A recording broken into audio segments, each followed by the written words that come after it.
السلام علیکم۔ آج ہم آپ کے ساتھ شیئر کرنے والے ہیں حضرت مریم علیہ السلام کا قصہ۔ حضرت مریم علیہ السلام جو کہ حضرت عیسیٰ علیہ السلام کی والدہ تھی۔ حضرت مریم علیہ السلام کو اللہ تعالیٰ نے بہت ہی زیادہ بلند مقام اور مرتبہ دیا ہے۔ I am so excited to listen مریم علیہ السلام کی سٹوری، تو چلیے شروع کرتے ہیں۔ شروع اللہ کے نام سے جو بڑا مہربان نہایت رحم والا ہے۔ آئیے اب شروع کرتے ہیں مریم علیہ السلام کا قصہ۔ اللہ تعالیٰ سورہ آل عمران آیت 33 اور 34 میں فرماتے ہیں، بے شک اللہ تعالیٰ نے تمام جہان کے لوگوں میں سے آدم کو اور نوح کو اور ابراہیم کے خاندان اور عمران کے خاندان کو چن لیا کہ یہ سب آپس میں ایک دوسرے کی نسل سے ہیں اور اللہ تعالیٰ سنتا جانتا ہے۔ جس عمران کا ذکر قرآن مجید نے کیا ہے یہ داؤد علیہ السلام کی اولاد سے ہیں۔ زکریا علیہ السلام کی بیوی یحییٰ علیہ السلام کی والدہ عیشا اور مریم علیہ السلام کی والدہ حنا دونوں حقیقی بہنیں تھیں، اور زکریا علیہ السلام رشتے میں مریم علیہ السلام کے خالو تھے۔ اس طرح یحییٰ علیہ السلام اور مریم علیہ السلام آپس میں خالہ زاد ہیں۔ اللہ تعالیٰ نے اس دور کے کئی واقعات کی طرف اشارہ کیا ہے۔ سب سے پہلا تذکرہ مریم علیہ السلام کی پیدائش کا ہوا ہے۔ یہ واقعہ دمشق میں ہوا۔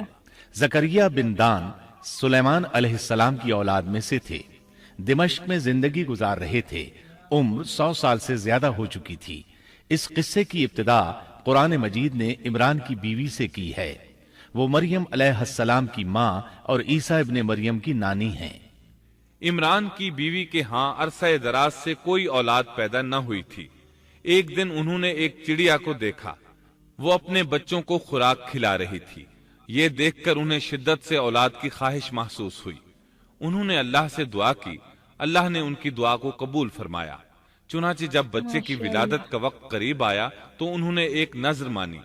سورہ آل عمران آیت 35 میں اللہ تعالیٰ فرماتے ہیں، جب عمران کی بیوی نے کہا، اے میرے رب، میرے پیٹ میں جو کچھ ہے اس سے میں نے تیرے نام آزاد کرنے کی نذر مانی ہے، تو میری طرف سے قبول فرما، یقیناً تو خوب سننے والا اور پوری طرح جاننے والا ہے۔ انہوں نے اللہ تعالیٰ سے اولاد کی دعا کی۔ اللہ تعالیٰ کے حکم سے جب انہیں بچہ پیدا ہونے کی امید ہوئی تو انہوں نے نذر مان لی کہ جس بچے کو جنم دوں گی اسے اللہ کے لیے آزاد چھوڑ دوں گی تاکہ وہ بیت المقدس کی خدمت کرے۔ زکریا علیہ السلام اور آل عمران بیت المقدس کی طرف نقل مکانی کر چکے تھے۔ بیت المقدس یہودیوں کی عبادت گاہ تھی۔ یہ ان کا طریقہ تھا کہ اپنی اولاد کے بارے میں بیت المقدس کا خادم بنانے کی نذر مانا کرتے تھے۔ بچہ پیدا ہوتا تو علماء کے سپرد کر دیتے، وہ اسے تورات پڑھاتے تاکہ وہ عبادت کرنے والا بن جائے، بیت المقدس کی خدمت کرے۔ لیکن ان کے ہاں بچی پیدا ہوئی۔ بچیوں کو تو خدمت کے لیے وقف نہیں کیا جاتا تھا۔ سورہ آل عمران آیت 36 میں ہے، جب بچی پیدا ہوئی تو کہنے لگیں، پروردگار میرے ہاں تو لڑکی ہوئی ہے، اللہ تعالیٰ کو خوب معلوم ہے کہ کیا اولاد ہوئی ہے، اور لڑکا لڑکی جیسا نہیں، میں نے اس کا نام مریم رکھا ہے، میں اسے اور اس کی اولاد کو شیطان مردود سے تیری پناہ میں دیتی ہوں۔ عمران کی بیوی حیرت میں پڑ گئیں کہ انہوں نے تو نذر مان رکھی ہے اور اب لڑکی کو تو بیت المقدس کی خدمت کے لیے وقف نہیں کیا جا سکتا۔ ان کے خاوند عمران بیت المقدس کے عابدوں میں سے تھے۔ بیوی نے ان سے مشورہ کیا، طے ہوا کہ بچی کو ہی خدمت کے لیے وقف کر دیا جائے۔ عمران کی بیوی بچی کو بیت المقدس میں لے آئیں۔ جس بچے کو وقف کرنا ہوتا تھا اس کی کفالت کوئی عالم کرتا تھا۔ عابدوں میں اس وقت یہ جھگڑا پیدا ہوا کہ اس بچی کی کفالت کون کرے گا۔ اس کے لیے آخر یہ طریقہ طے کیا گیا کہ وہ سب اپنا اپنا قلم پانی میں پھینکیں گے، جس کے قلم پر کچھ ظاہر ہو وہ اس کا کفیل بن جائے گا۔ چنانچہ سب نے اپنے قلم پھینک دیے، وہ پانی کے بہاؤ کے ساتھ بہنے لگے، جبکہ زکریا علیہ السلام کا قلم پانی کے بہاؤ کی مخالف سمت بہنے لگا۔ اللہ تعالیٰ سورہ آل عمران آیت 44 میں فرماتے ہیں، تو ان کے پاس نہ تھا جبکہ وہ اپنے قلم ڈال رہے تھے کہ مریم کو ان میں سے کون پالے گا، اور نہ تو ان کے جھگڑے کے وقت ان کے پاس تھا۔ اس طرح زکریا علیہ السلام کفیل قرار پائے۔ مریم علیہ السلام نے بہت اچھی پرورش پائی، وہ بہت تیزی سے پروان چڑھی۔ آپ کا جسم مضبوط اور خوبصورت تھا، بہت نیک اور عبادت گزار تھیں، عورتوں میں سب سے زیادہ سچ بولنے والی تھیں۔ اللہ تعالیٰ نے انہیں اپنی کرامات سے نواز رکھا تھا۔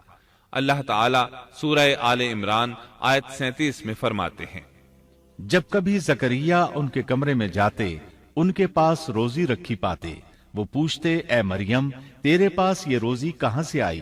وہ جواب دیتی کہ یہ اللہ کے پاس سے ہے، بے شک اللہ تعالیٰ جسے چاہے بے حساب رزق دیتا ہے۔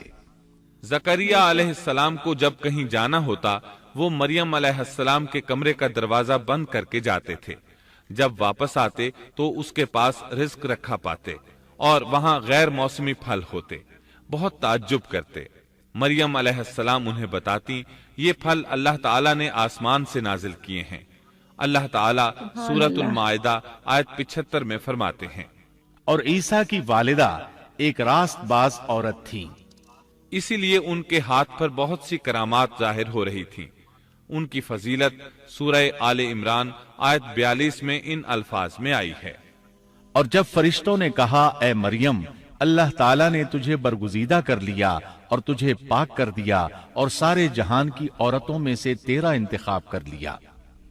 سورۃ المائدہ آیت 75 میں ہے، مسیح ابن مریم پیغمبر ہونے کے سوا اور کچھ بھی نہیں، اس سے پہلے بھی بہت سے پیغمبر ہو چکے ہیں۔ اس کی والدہ ایک راست باز عورت تھی۔ بخاری، مسلم، ترمذی اور نسائی کی حدیث ہے، نبی کریم صلی اللہ علیہ وسلم نے فرمایا، اپنے زمانے میں مریم علیہ السلام سب سے افضل عورت تھیں اور اس امت میں خدیجہ رضی اللہ عنہا سب سے افضل عورت ہیں۔ بہت سی احادیث میں 4 عورتوں کی فضیلت آئی ہے۔ نبی صلی اللہ علیہ وسلم نے فرمایا سارے جہان کی عورتوں میں سے 4 عورتیں افضل ہیں، مریم بنت عمران، فرعون کی بیوی آسیہ، خدیجہ بنت خویلد اور فاطمہ بنت محمد رضی اللہ عنہن۔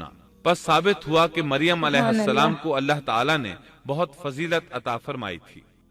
محترم سامعین، السلام علیکم ورحمۃ اللہ وبرکاتہ۔ وعلیکم السلام۔ اس بار ہم آپ کے لیے پیش کر رہے ہیں قصص الانبیاء۔ اللہ تعالیٰ نے انسانیت کا آغاز فرماتے ہی انبیاء کا سلسلہ شروع فرمایا۔ انبیاء اور رسول پے در پے آتے رہے۔ کہا جاتا ہے کہ رسولوں کی تعداد 300 سے زائد ہے اور انبیاء کی تعداد 1,24,000 سے زائد ہے۔ گویا اللہ تعالیٰ نے بنی نوع انسان کو سیدھا راستہ دکھانے کے لیے اتنی بڑی تعداد میں انبیاء اور رسول مبعوث فرمائے۔ قرآن کریم کے بیان کردہ قصص حقیقت پر مبنی ہیں، اس لیے دوسرے تمام قصص اور واقعات سے امتیازی حیثیت رکھتے ہیں۔ ان کا تعلق خیالات اور ذہنوں سے گھڑی ہوئی باتوں سے نہیں، بلکہ وہ زمین پر واقع ہو چکے۔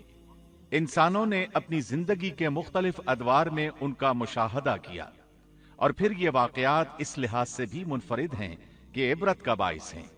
قرآن کریم کے یہ قصص لطف اندوز ہونے کے لیے ہرگز نہیں سنائے گئے، بلکہ ان سے تو بنی نوع انسان کو سیدھا راستہ دکھانا مقصود ہے۔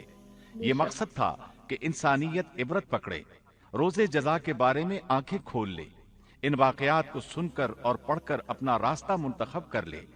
گزشتہ انبیاء کی امتیں جو بھیانک جرائم کرتی رہی ہیں ان سے اپنا دامن بچا لے۔ اسی لیے انبیاء کے حالات سے واقفیت از حد ضروری ہے۔